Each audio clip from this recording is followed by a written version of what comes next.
Hello everyone, my name is Ratnesh और आप सभी का स्वागत है आपके फेवरेट यूट्यूब चैनल में एक बार फिर से, जहां पर मैं आपके सामने लेकर आया हूं आपका favourite vocabulary show that is the Hindu vocabulary session.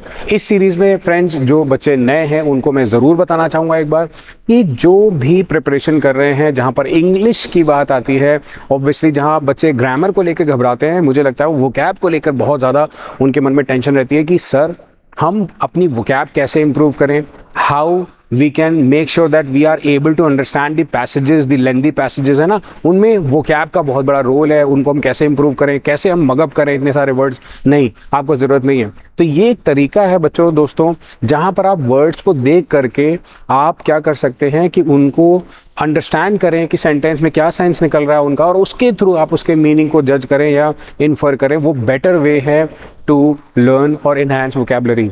जैसे कि today we have got a passage article that says oversights and inconsistencies. Now इसका पहले मतलब समझते हैं। देखो, अगर हम बात कर रहे हैं सेंटेंस में oversights and inconsistencies की, तो I would definitely say, जैसे कि I would definitely say कि while it was for only abandoned or orphaned pregnant girls, abandoned होती है जिनको त्याग दिया जाता है, जिनको छोड़ दिया जाता है, और orphan आपको पता है अनाथ pregnant girls। initially क्या है, the scheme now has now been expanded to include all pregnant girl victims under the mentioned sections of POSCO Act। पॉक्सको, जो पॉक्सो एक्ट है आपका, पॉक्सो एक्ट है, उसके तहत ये चीज़ इंक्लूड करने की बात की गई। क्या रहा है, देयर इन लाइज द रब। वहीं पर एक बड़ी इंपॉर्टेंट जो पॉइंट है, लाइज द रब, इंपॉर्टेंट है क्या, बिसाइड सम कॉस्मेटिक इंक्लूजन्स, कॉस्मेटिक इंक्लूजन्स के अलावा, अतिरिक्त, the scheme has after two reflect, मतलब दोबारा से उसको चेक करके सही नहीं किया गया है। क्या रिफ्लेक्ट करने के लिए, टू न्यू इंक्लूसिवनेस। इंक्लूसिवनेस का मतलब होता है बच्चों नई चीज़ों को जोड़ना, जैसे इंक्लूजन होता है ना, किसी चीज़ को ऐड करना, जोड़ना, शामिल करना। Many of commissariat changes warranted have been left out.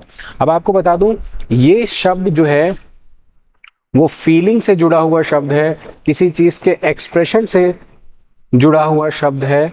आपके लिए बहुत इंटरेस्टिंग वर्ड है, जो कि सोरो यानी कि दुख, सैड फीलिंग को शो करता है।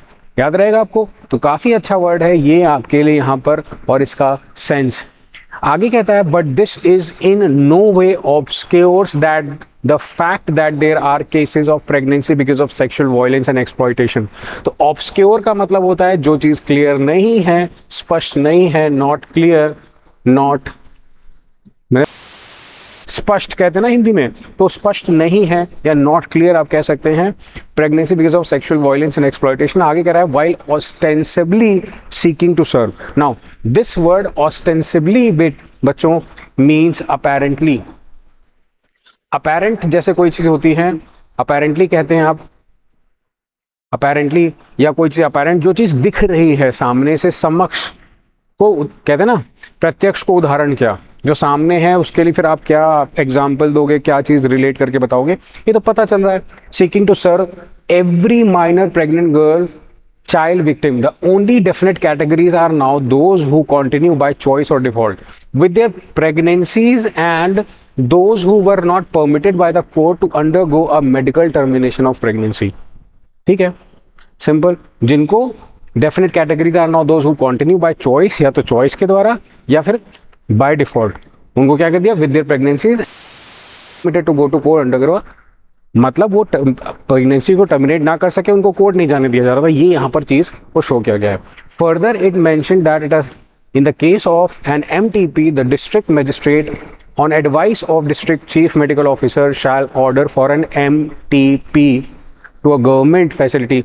जो ये एमटीपी है ना, याद रखना, ये मेडिकल टर्मिनेशन ऑफ प्रेगनेंसी से रिलेटेड है, और उनको परमिशन नहीं मिल रही थी कोर्ट से, इसलिए यहाँ पर उन्होंने लिखा है कि क्या आगे ऐड करा, the district magistrate on advice of the district chief medical officer, किसकी एडवाइस पे, सीएमओ की एडवाइस पे, shall order for an MTP to government, सरकार को ऑर्डर करे, फैसिलिटी और रजिस्टर्ड मेडिकल प्रैक्टिशनर, जो कि उनका एमटीपी करे, मतलब टर्मिनेशन के लिए। When every minute matters the situation, this is this delaying stipulation, जो डिले करना है, ये मतलब टाल मटोली कर रहे हो ऐसे काम में, एमटीपी बड़ा एक चीज़ है, बड़ा मैटर है, सीरियस मैटर है, इज रिडंडेंट। रिडंडेंट वर्ड का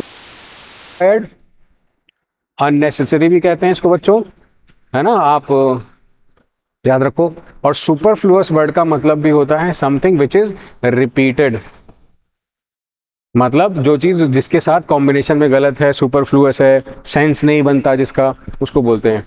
and is not consonance with the MTP act, वो उसके साथ संबंधित नहीं है, स्टेबल नहीं है या जुड़ा नहीं है। तो इस तरीके से बन गया हमारे पास रीड आफ्टर, मतलब दोबारा से चेक करके आप इनके मीनिंग्स अपने आप पॉज करके वीडियो के एंड में कमेंट में भी लिख सकते हो।